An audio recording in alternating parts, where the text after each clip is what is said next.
Alhamdulillahi wa kafa. Segala puji bagi Allah, dan cukup pujian itu hanya diberikan kepada Allah Jalla Jalaluh.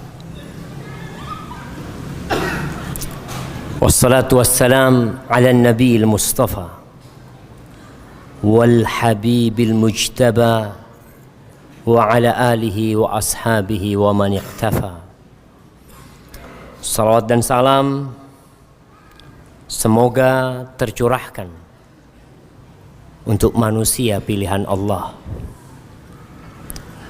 untuk Nabi yang diutus sebagai rahmatan lil alamin, dan untuk keluarga beliau, untuk istri-istri beliau, untuk putra-putri beliau, dan untuk seluruh sahabat Nabi dan orang-orang yang meniti jalan beliau. Amma ba'd, haibati fillah. Malam ini malam yang mulia. Malam ini malam Arafah.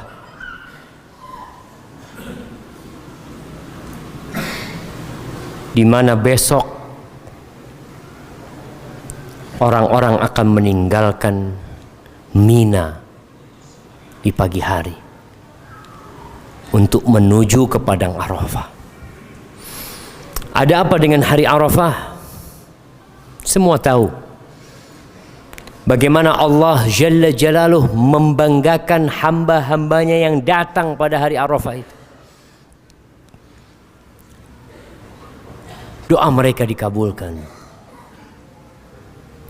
Kata Nabi SAW, khairud du'a du'a'u Arafah. Sebaik-baiknya doa adalah doa Arafah, doa tanggal 9 Dzulhijjah. Wa khairu ma qultuhu ana wan nabiyyuna min qabli la ilaha illallah wahdahu la syarika lah lahul mulku wa lahul hamdu wa huwa ala kulli syai'in qadir. Sebaik-baiknya doa adalah doa Arafah, dan sebaik-baiknya yang aku ucapkan dan diucapkan oleh nabi-nabi sebelumku adalah la ilaha illallah wahdahu la syarika lah lahul mulku wa lahul hamdu wa huwa ala kulli syai'in qadir. Apakah doa ini khusus untuk yang wukuf di padang Arafah atau umum, sehingga setiap hamba dimanapun dia berada, dia bisa mendapatkan fadilah hari Arafah tersebut? Sebagian mengatakan itu khusus, tapi sebagian lainnya nggak ada yang mengkhususkan. Itu umum. Hanya saja mereka yang ada di padang Arafah mendapatkan dua fadilah, fadilatul yaum wa fadilatul makan. Yang pertama keutamaan hari, yang kedua adalah keutamaan tempat, di mana di situ sebagai tempat yang mulia Allah akan mengabulkan doa mereka. Kita gimana? Kita tetap berdoa. Sejatinya sepanjang masa kita diperintahkan untuk berdoa. Man lam yas'alillah yaghdab alaih. Siapa yang tidak berdoa, tidak minta sama Allah, Allah murka sama tu orang. Maka berdoa besok.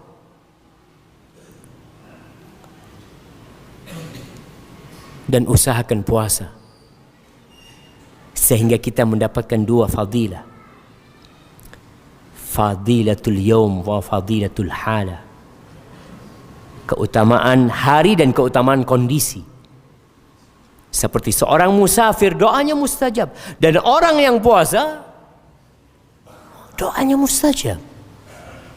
Maka harapan besok manfaatkan hari Arafah untuk puasa, untuk berdoa. Yang masih kerja bisa cuti.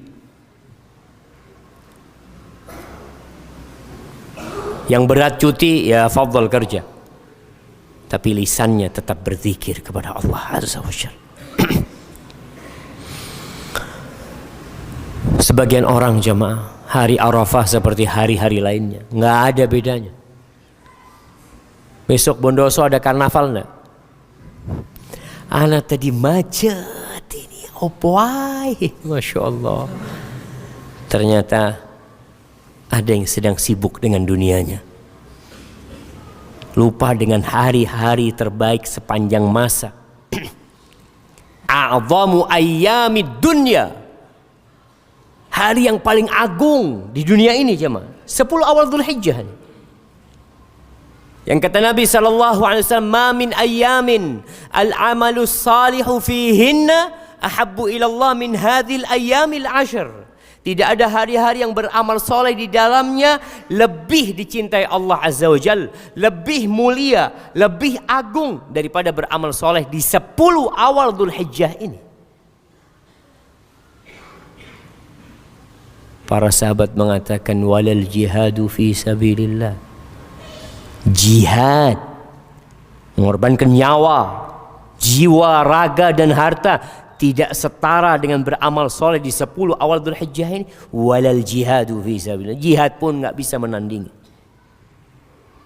Illa rajulun, kecuali satu kondisi manusia yang keluar dengan hartanya, dengan nyawanya, kemudian mati di medan perang. Mungkin kuda yang dia tunggangi dibunuh, dia pulang hanya nama. Itu yang baru tidak tertandingi. Maka harapan ana 10 awal Dzulhijjah yang tinggal 2 hari, besok dan lusa, kita bisa memanfaatkannya untuk Allah Azza wa Jal. Sepanjang tahun kita capek ngurusin dunia. Ustaz, 10 hari ini apa lebih utama daripada 10 akhir Ramadan? Naam. Sebagian ulama Syekh Ibn Utsaimin rahimahullah ta'ala mengatakan iya, 10 awal Dzulhijjah lebih utama daripada 10 akhir Ramadan. Karena Nabi menafikan sallallahu alaihi wasallam, nggak ada hari-hari yang lebih utama, tidak ada. Tapi sebagian ulama lainnya, Ibnul Qayyim rahmatullah alaihi, Ibn Baz rahimahullah ta'ala mengatakan 10 awal Dzulhijjah siangnya ini lebih utama daripada siangnya 10 akhir Ramadan. Tapi kalau malamnya lebih utama malam akhir Ramadan, di situ ada Lailatul Qadar. Tapi ulama yang lain mengatakan enggak, tetap lebih utama 10 awal Dzulhijjah. Semua amalan yang dikerjakan di 10 akhir Ramadan bisa dikerjakan di 10 awal Dzulhijjah, semuanya. Tapi amalan di 10 awal Dzulhijjah nggak bisa diamalkan di sana, nggak bisa. Apa jemaah? Wukuf di Arafah. Nggak bisa antum wukuf tanggal 29 Ramadan. Haji nggak bisa dilakukan di sana. Tapi amalan apa saja, mau ngaji, mau baca Quran, mau iktikaf, mau sedekah, mau sholat, semua bisa dikerjakan di 10 awal Dzulhijjah. Tapi kalau haji nggak bisa. Yang katanya khairul ayyam indallah yaumun nahr, sebaik-baiknya hari di sisi Allah adalah yaumun nahr, hari penyembelihan. Ketika orang berbondong-bondong mengorbankan itu binatang untuk Allah Jalla Jalaluh. Thumma yaumul qar, kemudian hari ke-11, ke-12.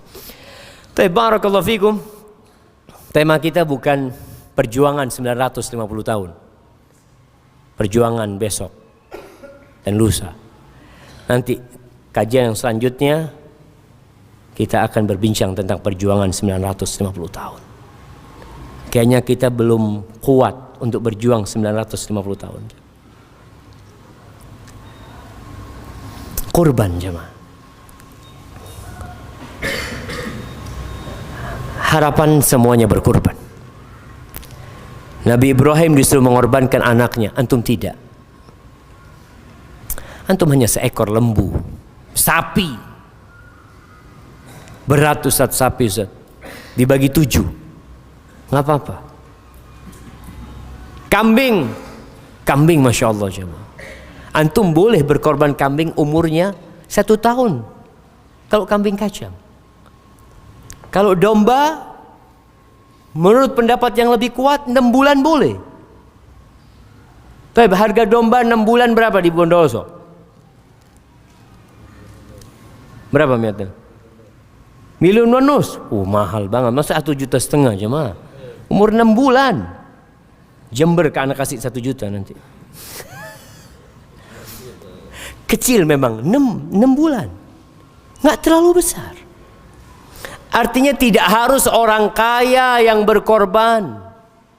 Antum punya HP harga 2 juta, lebih dari harga kambing. Jual handphonenya. Jual jemaah. Allah kasih ganti. Bukan 1 kali lipat. Bukan 2 kali lipat. Bukan 10 kali lipat.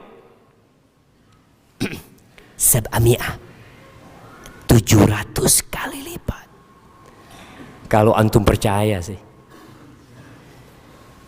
Nah, berkorbanlah jemaah. Kita mau bicara fikih berkorban. Tapi sebelumnya, apa sih yang menyebabkan orang tidak berkorban jemaah? Karena masih banyak di beberapa daerah, di satu perkampungan, yang korban hanya 1 orang, yang korban hanya 2 orang. Padahal rumahnya bagus-bagus, setiap rumah ada motornya. Kenapa?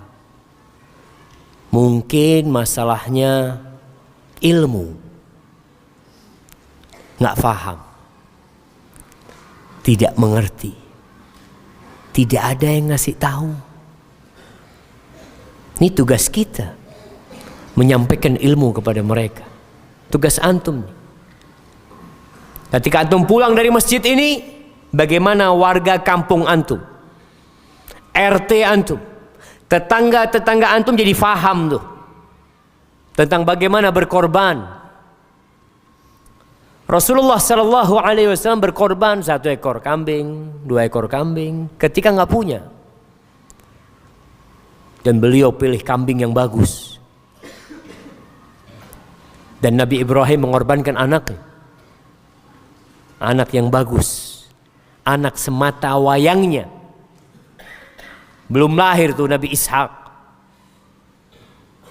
seorang anak dia yang ditunggu puluhan tahun, nunggu tuh anak dapat, suruh sembelih.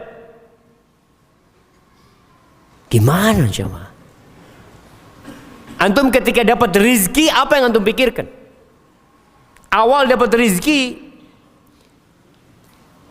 mungkinkah kita berpikir untuk menyedekahkan rezeki tersebut? Kita tatkala dapat rezeki mungkin berpikir untuk renovasi rumah, ganti handphone. Ana udah lama Ustaz pakai ini Ustaz. Udah 2,5 tahun. Malu sama teman-teman ganti handphone. Ada yang ganti motor. Rasulullah SAW ketika nggak punya 1 ekor kambing, 2 ekor kambing. Tapi ketika beliau dikasih rizki oleh Allah Azza wa Jal, beliau tidak merenovasi rumahnya. Rumahnya nggak direnovasi. Sejak datang ke kota Madinah, rumah Rasul Sallallahu Alaihi Wasallam hanya 5 kali 5 kira-kira. Nggak direnovasi, nggak dilebarin, dan beliau meninggal Sallallahu Alaihi Wasallam di rumah itu. Tapi tatkala beliau punya rizki, beliau berangkat haji. Tahun 10 Hijriah beliau punya rizki, berangkat haji. Berapa korban yang beliau bawa? 100 ekor onta. 100 ekor onta. Gak mikirin rumahnya mau dibesarin, mau ditingkat, mau diperbaikin. Kita kadang-kala benar-benar memiliki pemikiran yang cetek sekali jamaah. Nih mumpung kau punya rizki, engkau bisa bangun rumah di surga Allah Azza wa Jal, yang tidak akan keujanan, yang engkau akan berbahagia selama-lamanya, khalidina fiha abada.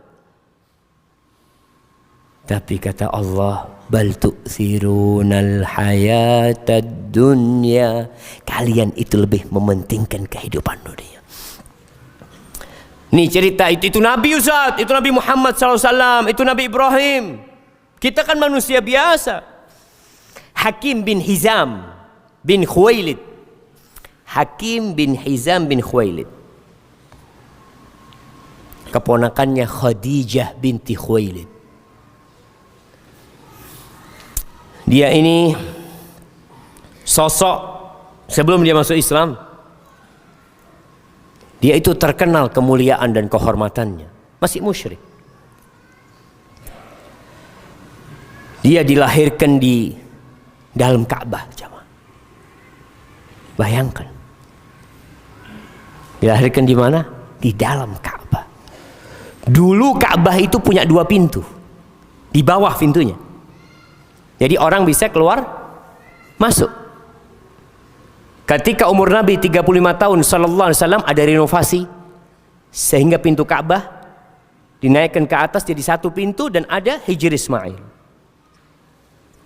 Umminya Hakim berangkat ke dalam, ya mungkin dia habis beribadah masuk ke dalam, subhanallah, nggak tahan lahiran di sana. Itu Hakim bin Hizam bin Khuwailid, dan dia itu dalam masa kekufurannya dia itu cinta sama Nabi Muhammad SAW. Di Mekah itu ada namanya Darun Nadwa, ada tempat untuk musyawarah tokoh-tokoh Quraisy. Afwan.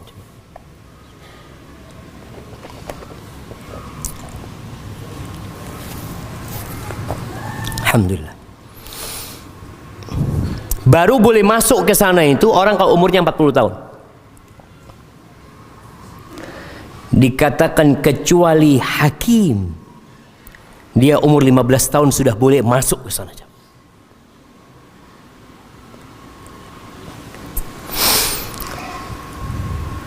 Ketika tahun ke-6 kenabian atau ke-7, di masa diboikotnya Rasul sallallahu alaihi wasallam, di Syi'ib Abi Thalib, ada perjanjian tidak boleh ada yang kasih makan kepada Banu Hashim. Nggak boleh ada yang jual beli sama mereka, nggak boleh terjadi pernikahan dengan mereka. Hakim bin Hizam pernah kedatangan kafilah dagang, jemaah, dari Syam, semuanya sama dia dibawa ke Syi'ib Abu Thalib. Karena kecintaan dia kepada Nabi SAW dan untuk memuliakan bibinya Khadijah binti Khuwailid.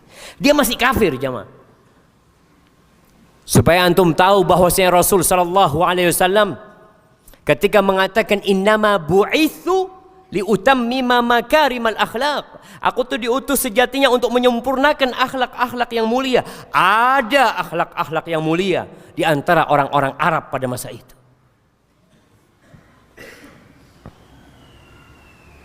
Dan Hakim ini yang membeli Zaid bin Haritha, kemudian dihadiahkan kepada bibinya Khadijah binti Khuwailid. Sama Khadijah dihadiahkan kepada Nabi Muhammad SAW. Sama Nabi SAW dibebaskan Zaid bin Haritha. Antum lihat kemuliaan Hakim memberikan hadiah kepada bibinya, kemuliaan Khadijah memberikan hadiah kepada suaminya, kemuliaan Rasulullah SAW membebaskan Zaid bin Haritha. Ketika masa jahiliyah, Hakim itu biasa membebaskan budak. Sekali waktu dia bebaskan 100 budak. Dia sembelih 100 onta. Dia sembelih 100 sapi. Dia sembelih 100 kambing. Sekali dia sembelih 100 onta dan 1000 kambing. Itu kurbannya satu orang. Hakim masuk Islam terlambat.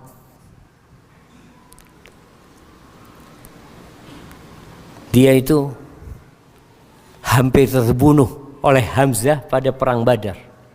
Hampir aja terbunuh.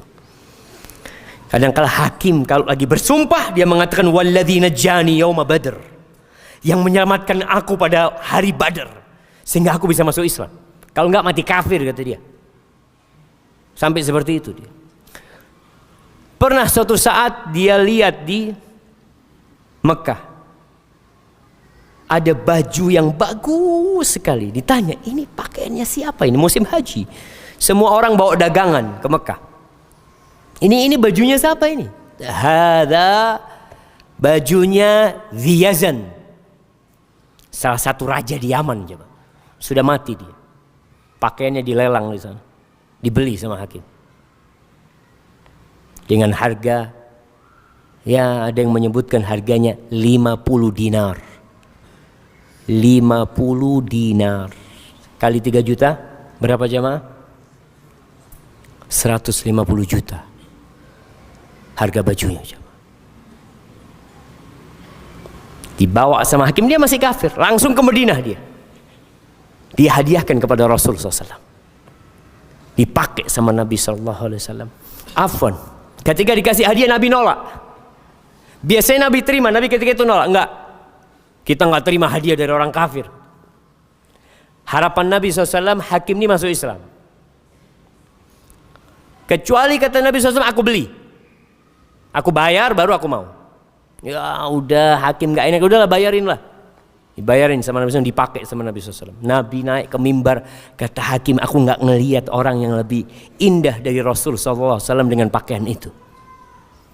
Subhanallah.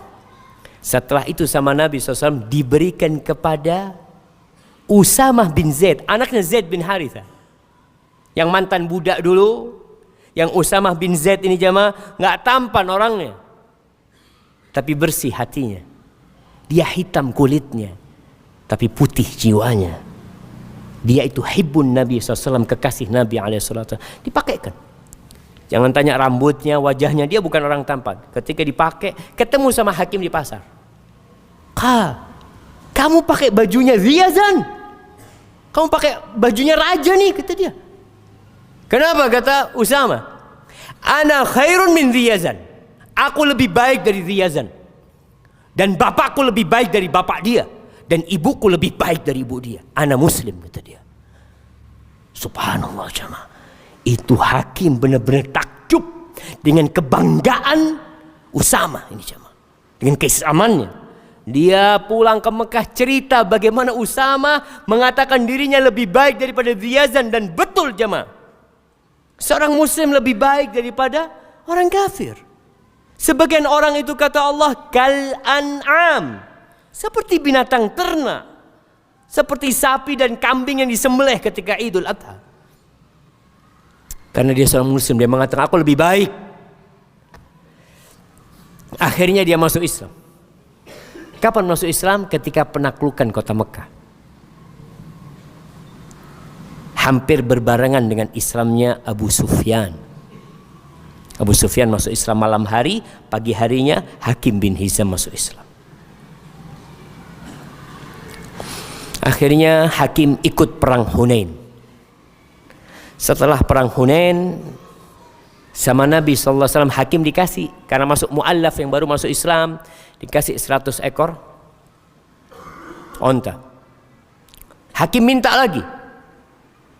Minta lagi. Dikasih sama Nabi SAW. Lalu terakhir Nabi SAW mengatakan, ya Hakim, wahai Hakim, inna hadzal mal hulwatun khadirah.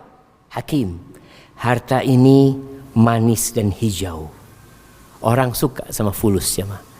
Siapa yang nggak suka sama fulus di sini? Dia ngitung fulusnya mau kurban, tapi kadang-kala hatinya, Allah kebanyakan kayaknya Allah. Manis dia dan hijau, menyenangkan fulus itu. Wa innahu man akhadahu bisakhawatin burika lahu fi.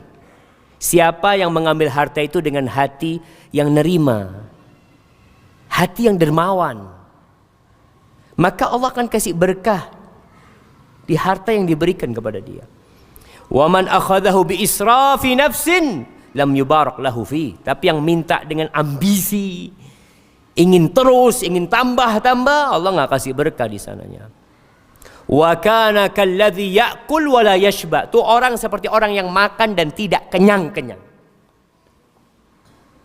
Apa gunanya makan nggak kenyang? Apa kata Hakim? Beliau mengatakan, walladzi ba'atsaka bil haqq la arza'u ba'daka abadan. Demi yang mengutusmu dengan benar, aku tidak akan minta-minta lagi selama-lamanya. Nggak akan aku terima lagi sudah. Dan betul jemaah. Hakim dikasih di masanya Abu Bakar lah. Di masanya Umar bin Khattab dikasih. Ada santunan memang yang diberikan. Tahunan itu dikasih tuh sahabat-sahabat.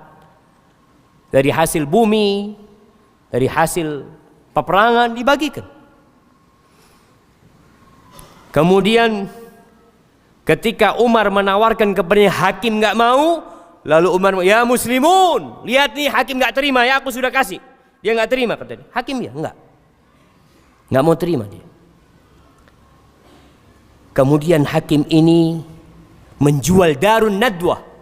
Darun Nadwah itu tadi yang tempat musyawarahnya orang Quraisy dijual. Kira-kira dijual, ada yang mengatakan 40.000 dinar, ada yang mengatakan 100.000, pokoknya dijual. Kemudian ketika dijual, ditegur oleh seorang sahabat. Apa kata sahabat ini? Mengatakan, engkau telah menjual kehormatan orang-orang Quraisy. Abdullah bin Zubair yang mengatakan, dia mengatakan, bi'ta makrumata Quraisy. Kau jual kehormatan orang Quraisy. Yang beli Muawiyah. Kata Hakim, ibnu akhi, zahabatil makarim. Nggak ada lagi kehormatan udah hilang semuanya. Fala karama illa taqwa. Nggak ada lagi kehormatan kecuali takwa sama Allah Azza wa Jalla. Ya ibnu akhi, inni ishtaraituha fil jahiliyah bizikti khamrin. Kau tahu, aku dulu beli ini di masa jahiliyah dengan satu wadah khamr. Wala ashtariyanna biha daran fil jannah. Aku akan beli dengan uangnya ini rumah di surga Allah Azza wa Jalla. Aku jadikan kalian saksi, semuanya wakaf buat Allah Azza wa Jalla. Itu hakim jemaah.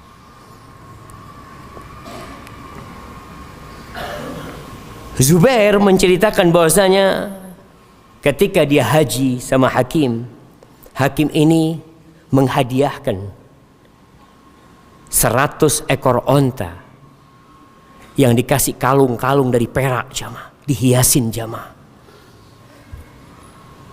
Tertulis di dalam perak, lembaran perak itu, haula utaqaullah an Hakim bin Hizam. Itu semua ya Allah yang dibebaskan oleh hakim untuk Allah Azza wa Jalla. Semoga hakim dibebaskan sama Allah Azza wa Jalla. Dia tidak berkorban 1 ekor kambing untuk menebus dirinya. Dia berkorban 100 ekor onta, dibawa ke padang Arafah. Itu ontanya. 1.000 ekor kambing dibawa ke padang Arafah. Diajak wukuf sama hakim. Setelah dia masuk Islam, kemuliaan bertambah mulia. Dan ketika hakim mati, subhanallah, ini yang mengherankan jemaah. Ketika mati, ceritanya Az-Zahabi, ceritanya Ibnu Katsir, dia mati menjadi orang paling kaya jemaah. Aghnan nas. Jadi jangan berpikir ketika antum lebih banyak mengeluarkan harta antum akan jadi miskin. Kemana iman jamaah? Kalau tahun lalu antum berkorban 1 ekor kambing, tahun ini 2. Kalau punya, kan wajibnya 1. Ya bicara wajib 1. Tapi Nabi SAW bawa tuh 100 ekor onta. Kalau bicara iya 1 cukup buat 1 keluarga, cukup. Tapi kalau kau punya lebih, kenapa nggak kau korban? Ini waktunya hanya sedikit jamaah. Hanya tanggal 10, 11, 12, 13 selesai habis gitu. Antum harus nunggu lagi tahun depan. Dan siapa yang menjamin antum hidup sampai tahun depan? Antum punya harta sekarang.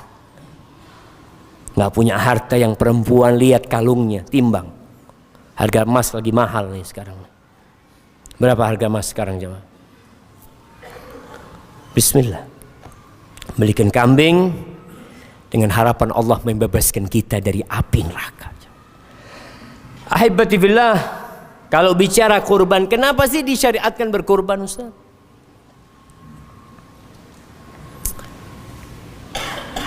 Allah mengatakan, fasalli li rabbika wanhar. Kau salat. Maka dari ayat ini sebagian ulama berpendapat wajib tuh kurban buat yang mampu. Allah mengatakan salatlah engkau dan berkorbanlah engkau. Kita tahu salat wajib. maka berkorban pun menjadi wajib bagi yang mampu. Bukan orang kaya, bukan. Kalau bicara kemampuan beda-beda. Bujangan sama yang berkeluarga lain. Tujuannya apa? Mendekatkan diri kepada Allah Azza wa Jal. Bukankah kita mengatakan qul inna salati wa nusuki wa mahyaya wa mamati, buat siapa semua itu? Lillahi rabbil alamin. Semuanya untuk Allah Jalla Jalaluh, semuanya. Jangan bicara rumah kita, mobil kita, dan hidup kita milik Allah Azza wa Jalla. Dan ini kesempatan untuk mendekatkan diri. Kalau antum sodaqah bisa sepanjang tahun antum sodaqah. Antum berangkat umroh bisa sepanjang tahun. Tapi antum menyembelih kurban antum hanya sekarang jamaah waktunya. Nggak ada kata terlambat. Antum punya rezeki tanggal 13, beli tanggal 13. Punya rezeki tanggal 12, beli tanggal 12. Punya rezeki tanggal 14. Gimana jamaah? Kalau antum ada bayang, insya Allah Ustaz, anak tanggal 14 ada fulus Ustaz. Insya Allah tanggal 14 ada fulus. Sudah antum utang. Kalau mau utang, tapi jangan mati ninggalkan utang. Ada jaminan. Antum ada jaminan, mati ada jaminan. Rasul sallallahu alaihi wasallam beliau menggadaikan baju besinya untuk makan sallallahu alaihi wasallam. Tapi kalau antum nggak mampu, bantulah orang berkurban. Datang antum lihat orang yang korban, ana punya tenaga, ana nggak punya fulus. Ana punya tenaga dan waktu, nggak usah dikasih apa-apa. Semoga ditulis sama Allah Azza wa Jal, ana termasuk yang ikut berkorban. Datang. Tawarkan diri antum. Jangan cuma jadi penonton. Ya memang sebagian Ustaz nggak, kalau bukan panitia nggak bisa masuk. Tawarkan diri antum, datang ke panitia, mana panitianya? Analah, mungkin bagian bersih-bersih nggak apa-apa, bagian ngangkat-ngangkat nggak apa-apa, dan sampaikan, ana nggak perlu dikasih satu daging pun. Enggak, sudah. Ana berharap dapat pahala dari Allah Azza wa Jalla. Ini masa untuk mendekatkan diri kepada Allah Jalla Jalla di hari yang paling mulia jemaah. Allahumma lakal hamdu kulluh. Kemudian kita tahu nih, menghidupkan sunnahnya Nabi Ibrahim alaihissalam yang pernah mengorbankan anaknya, tapi Allah ganti dengan seekor domba. Kemudian hari itu hari untuk berbagilah. Karena tanggal 10, 11, 12, 13 ini ayyamu aklin wa syurbin. Ini hari makan-makan jemaah. Kita bisa ngelihat indahnya agama kita. Bagaimana kita menghadapi kehidupan ini. Kita tuh makan disuruh, puasa disuruh. Kenapa antum kok makan-makan, kok nggak puasa? Ini kan hari mulia, nggak haram puasa hari ini. Kok bisa seperti itu? Karena Nabi SAW nyuruh kita makan. Bagi-bagi antum. Lihat orang-orang yang nggak mampu. Mungkin antum korbannya di rumah. Nggak harus bersama orang-orang. Antum punya rezeki mau taruh di masjid, wahid taruh masjid. Wahid taruh mana, Masya Allah, Alhamdulillah, antum bagi-bagi. Satu antum potong di rumah antum. Habis sholat, pulang, potong bismillah, Allahu Akbar.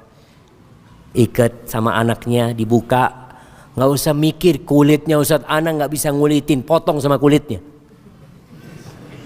Nah, potong sama kulitnya. Potong sama kulitnya, bagikan sama kulitnya. Nggak apa-apa Ustaz, nggak apa-apa jemaah. Nggak dosa, orang kan mikir kulitnya ada bisa jadi fulus Ustaz. Nah, bisa juga dimakan kulitnya. Bagi semuanya.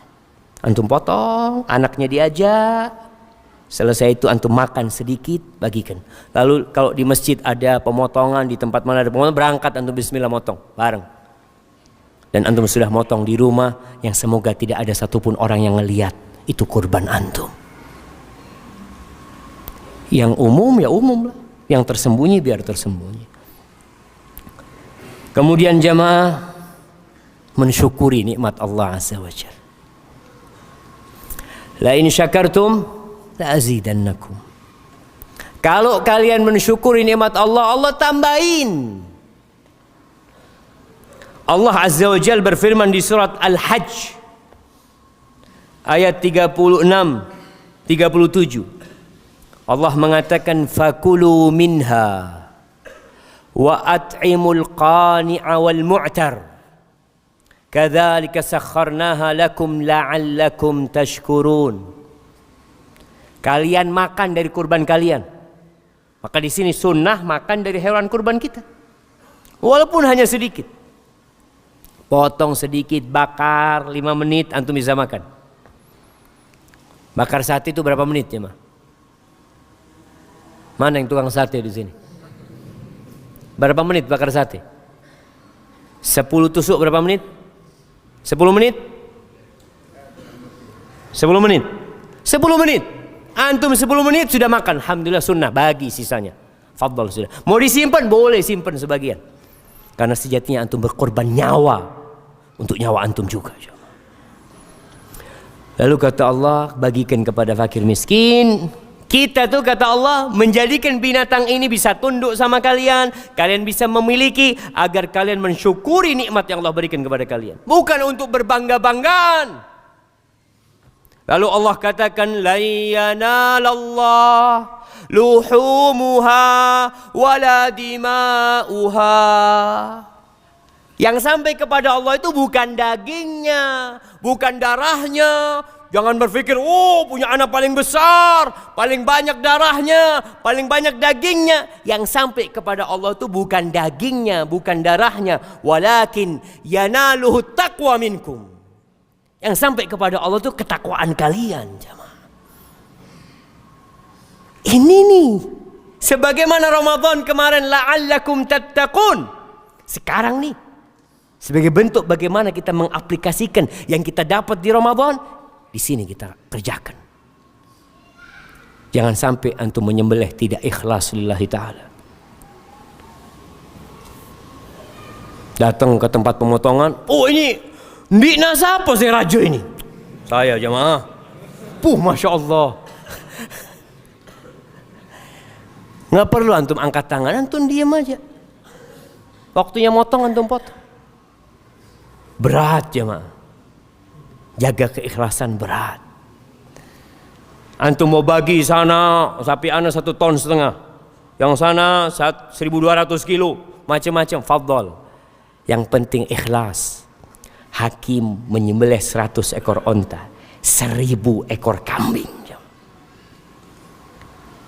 Yang penting ikhlas lillahi ta'ala. Walakin yanaluhu taqwa minkum. Yang enggak bertakwa, kata Allah, innama yataqabbalullah minal muttaqin. Allah tuh terima hanya dari orang-orang yang bertakwa. Tapi kalau bicara keutamaan kurban ini, banyak hadis-hadis tentang keutamaan kurban. Tapi kebanyakan hadis-hadis tersebut ya dibicarakan oleh para ulama dari sisi sanadnya. Di antaranya Rasul sallallahu alaihi wasallam dalam hadis yang diriwayatkan Ibnu Majah dan Tirmidzi dan dihasankan oleh Tirmidzi, bahwa Nabi sallallahu alaihi wasallam mengatakan, "Ma amila ibnu Adam yauman nahr amalan ahabbu ila Allah azza wa jal min iraqati dam." Tidak ada amalan yang lebih dicintain Allah pada hari Nahr, pada tanggal 10 itu, daripada mengucurkan darah. Itu menyembelih. Wa innaha la ta'ti yaumal qiyamah biquruniha wa adlafiha wa asy'ariha.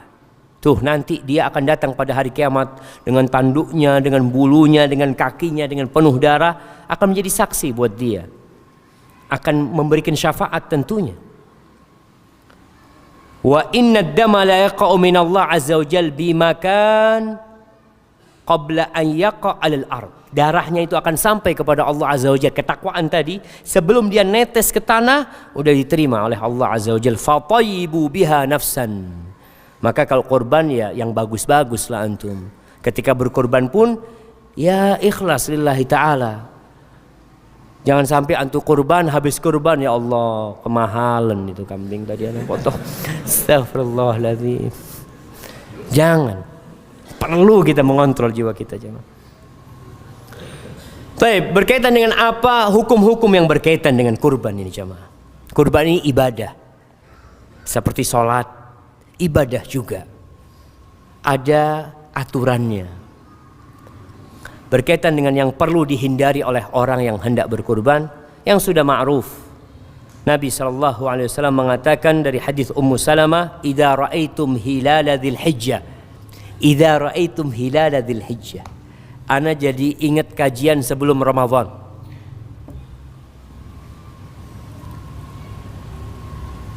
Sebelum Ramadan kita pernah bahas bahwasanya kalau melihat hilal Ramadan, melihat bulan sabit di awal bulan itu ada doanya.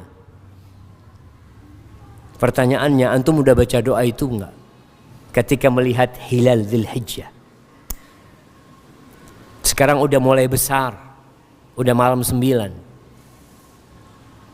Sebagian orang tiap isya pulang kelihatan tuh hilal. Tapi kadangkala tidak tertarik untuk memuja Allah Azza wa Jal dan memujinya. Mengatakan Allahumma ahillahu alaina bil amni wal iman was salamati wal islam Rabbi wa Rabbukallah. Kenapa antum nggak berdoa?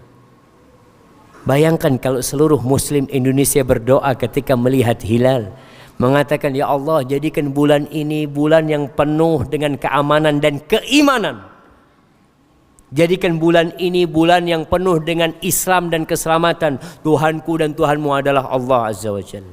Baca itu jemaah. Dan di sini Nabi SAW mengatakan idza raaitum hilal dzulhijjah. Kalau kalian melihat hilal dzulhijjah, masuk awal dzulhijjah, wa arada ahadukum an yudhi, dan salah satu di antara kalian ingin berkurban, falyumsik an sya'rihi wa adfarihi. Hendaklah dia menahan diri untuk memotong kukunya atau rambutnya. Rambut ini mencakup kumis, bulu ketiak, bulu kemaluan. Berhenti.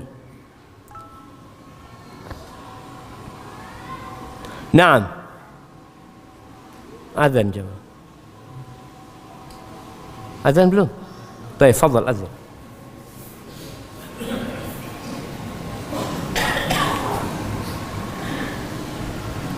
Allahu Akbar, Allahu Akbar, Allahu Akbar, Allahu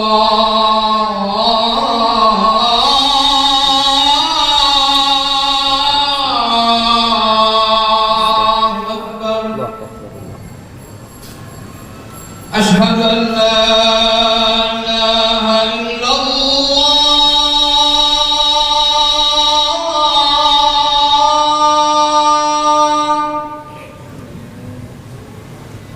أشهد أن لا إله إلا الله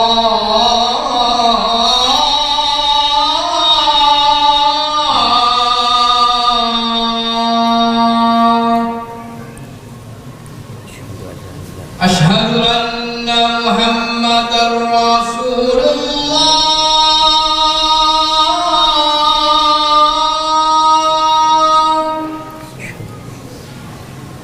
أشهد أن محمدا رسول الله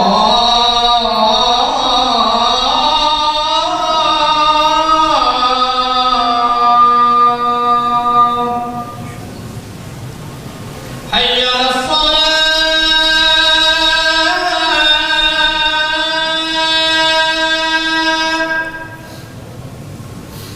حي على الصلاة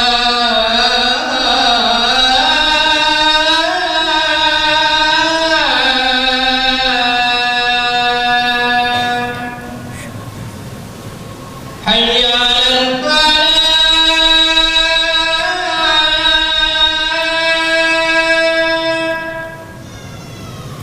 حي على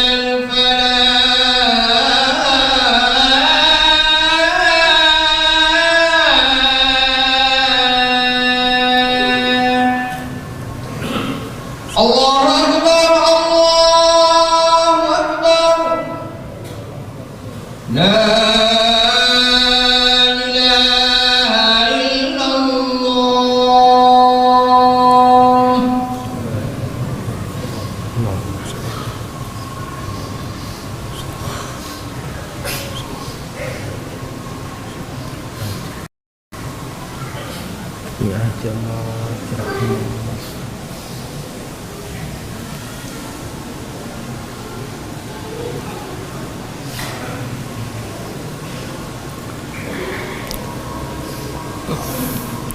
Allahumma salli wa sallim ala nabiyyina Muhammad.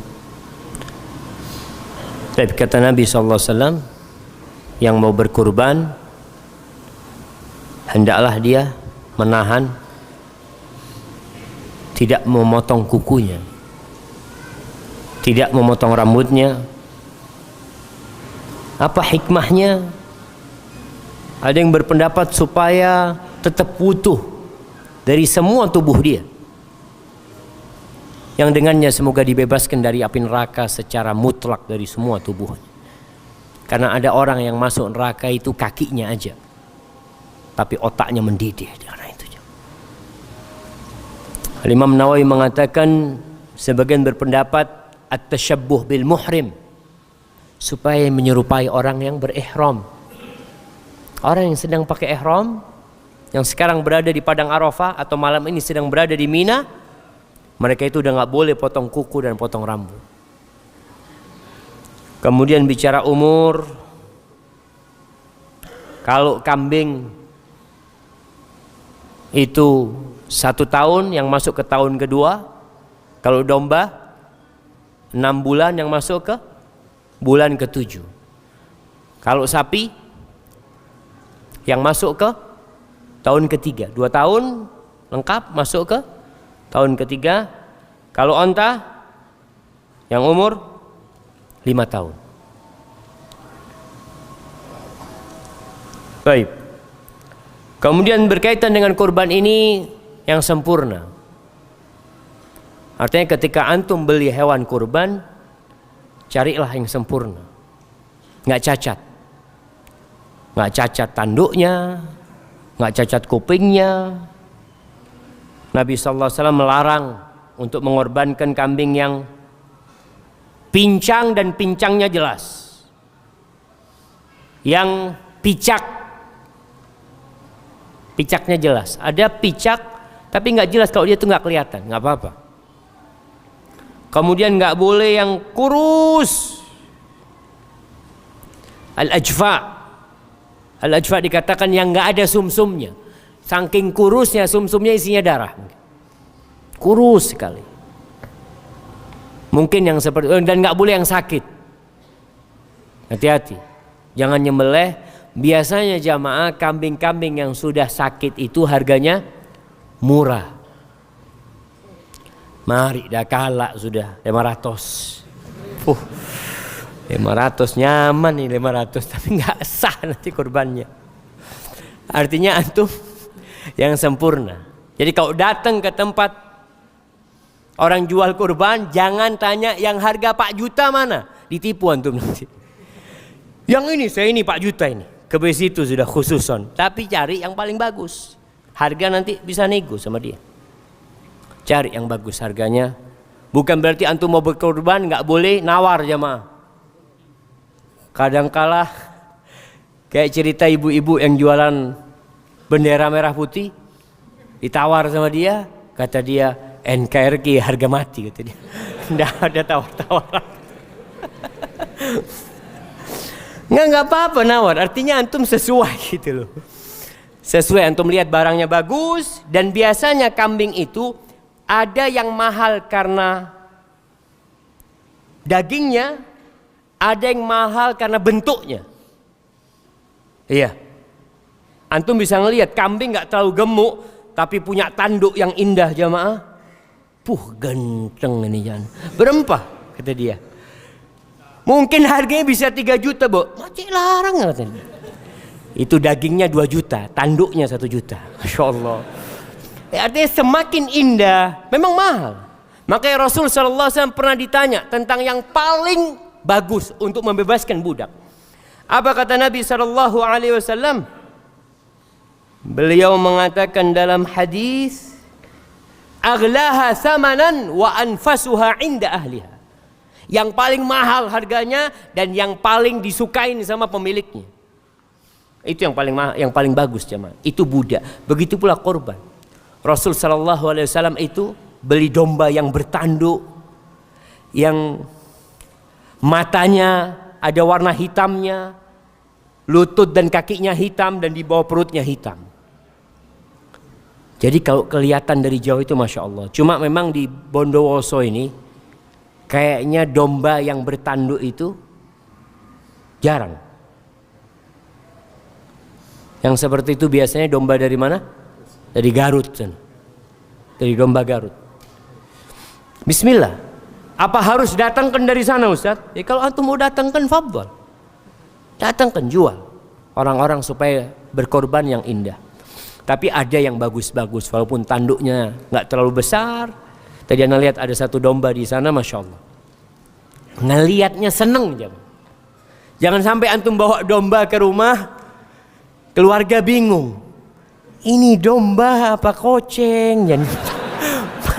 Makin keluh. Jangan sampai keluarga antum bingung gitu loh. Karena terlalu kecil antum beli jamaah. Bismillah lah, yang sesuai lah, yang sesuai. Baik, kemudian Rasulullah Shallallahu Alaihi Wasallam dianjurkan ketika menyembelih dihadapkan ke kiblat, ya, baca Bismillah, Allahu Akbar, hadza minka walak. Insyaallah jamaah. Ya Allah, ini darimu dan untukmu ya Allah. Benar-benar berlepas diri. Aku nggak punya apa-apa ya Allah. Kambing ini pun darimu ya Allah, dan aku kembalikan kepadamu ya Allah. Allahumma taqabbal minni wa an ahli baiti. Allah terima dari aku dan dari keluargaku ya Allah. Silahkan potong sendiri. Tadi Anda sampaikan nggak harus panggil tukang potong. Sekarang antum bisa belajar motong dari YouTube. Antum bisa melihat, nggak susah jamaah, nggak susah. Tapi kalau antum nggak bisa belajar supaya tidak menyiksa binatang yang hendak kita korbankan, karena Rasulullah Shallallahu Alaihi Wasallam mengatakan, "Idza qataltum fa ahsinul qitla, wa idza dzabhtum fa ahsinudz dzibha." Kalau kalian bunuh, bunuhlah dengan cara yang paling baik, dan kalau kalian menyembelih, nyembelihlah dengan cara yang baik. Wal yuhidda ahadukum syafratahu wal yurih dzabihatahu. Hendaklah yang memotong itu pisaunya ditajamkan. Tapi jangan ditajamkan di depan hewannya. Sebagian orang sambil dilihat ya, bismillah. Mari gini situ keneng nih saya. Nggak boleh jamaah. Itu kita dosa. Islam itu tidak berbicara tentang hak asasi manusia. Islam tidak hanya berbicara tentang pri kemanusiaan, pri kehewanan pun dibincangkan dalam Islam. Cara memotong pun diatur dalam Islam. Membunuh binatang pun diatur dalam Islam. Gimana membunuh tikus umpamanya? Sebagian membunuh tikus dengan dibakar. Sebagian membunuh tikus dengan dicelupkan ke air. Lebih cepat mana jamaah? Dicelup di air atau digetok kepalanya? Antum dicelup air sambil antum lihat dia sekarat. Nggak boleh. Jadi yang lebih cepat itu yang lebih utama. Menyembelih pun seperti itu. Usahakan ditajamin, bismillah, Allahu Akbar. Pokoknya terpotong kerongkongan dan dua urat lehernya ini, insya Allah sudah selesai. Kalau gerak-gerak dia itu nggak hidup, dia sudah mati jamaah. Hanya saja darah itu sedang maksa keluar untuk masuk, untuk memompa jantung dan menuju ke otaknya, memberikan oksigen, tapi udah putus. Makanya darahnya itu terus keluar. Maka ditunggu sebentar, baru antum kulitin. Kemudian berkaitan dengan boleh mewakilkan orang untuk menyembelih kurbannya, boleh. Antum umpamanya anak nggak bisa Ustaz, atau anak kirim kurban anak ke sana, tolong ya potongin buat anak, ya boleh. Dia potongin buat antum, kemudian untuk membagikannya silahkan dibagikan. Antum mau bagikan sepertiga, yang sepertiga mau dimakan, yang sepertiga mau disimpan, nggak apa-apa. Jadi sebenarnya kalau anak berpikir kurban ini murah coba. Kenapa kok murah? Kalau kambing antum beli 1,5 juta, 1 juta itu bisa buat antum. Yang sepertiga antum bagikan, yang 2/3 sepertiga antum makan, sepertiga antum simpan. Boleh. Boleh apa enggak jemaah? Boleh. Artinya enggak mahal sebenarnya. Tapi kembali kepada niat. Antum bagi sepertiga, Rasul SAW mengatakan kulu waddakhiru watasaddaqu. Ini sabda Nabi SAW riwayat Muslim. Kulu, kalian makan. Waddakhiru, kalian simpan. Watasaddaqu, dan kalian sedekahkan. Kalau dibagi sepertiga, antum Masya Allah dapat 2/3. Tapi lihat kondisi masyarakat. Kalau masyarakat memang kondisinya ya mereka membutuhkan, ya antum bagikan, antum makan sedikit, ya bagikanlah kepada mereka. Rasul sallallahu alaihi wasallam tidak memberikan kepada tukang potong itu sesuatu pun dari udhiyah itu sebagai upah buat dia. Upah dikasih lain buat dia. Biasanya orang kulitnya jadi upah buat dia, jangan. Kulitnya kasihkan hadiah buat orang. Mau dijual sama dia, silahkan dia jual. Kemudian jamaah yang terakhir, antum punya kesempatan untuk mendekatkan diri kepada Allah Azza wa Jalla selama hayat masih di kandung badan. Abdullah bin Umar berwasiat, "Idza asbahta fala tantadhiril masa." Kalau engkau di pagi hari, jangan nunggu sore hari untuk beramal. Malam ini punya niat untuk berkorban, keluarkan tuh duit langsung. Insya Allah besok antum mau berapa nih, keluarkan 4 juta, keluarkan 4 juta. Keluarkan 4 juta nih. Kenapa? Kalau besok yang 4 juta bisa jadi berapa juta? Bisa jadi 2 juta, antum berubah pikiran ya. Antum aduh kayaknya terlalu banyak. Tapi ketika antum beramal dalam kondisi bersemangat untuk mengamalkan, insya Allah bisa maksimal antum beramal. Perkara nanti 4 juta, ya Allah 4 juta ya sudah keluar, mau gimana ya Allah, Allahumma taqabbal minna. Antum berdoa kepada Allah Azza wa Jalla. Hadza wallahu a'lam bissawab. Itu yang bisa saya sampaikan pada kesempatan kali ini. Jamaah rahimakumullah. Besok hari Arafah, malam ini malam Arafah, manfaatkan waktu untuk beribadah kepada Allah Azza wa Jalla, mendekatkan diri kepadanya. Semoga Allah menerima dari kita. Barakallahu fikum. Aqulu qawli hadza wa astaghfirullah li wa lakum wa lisairil mu'minin wal mu'minat fastaghfiruh innahu huwal ghafurur rahim. Wassalamualaikum warahmatullahi wabarakatuh. تنهدى يا صاحي كي تستريح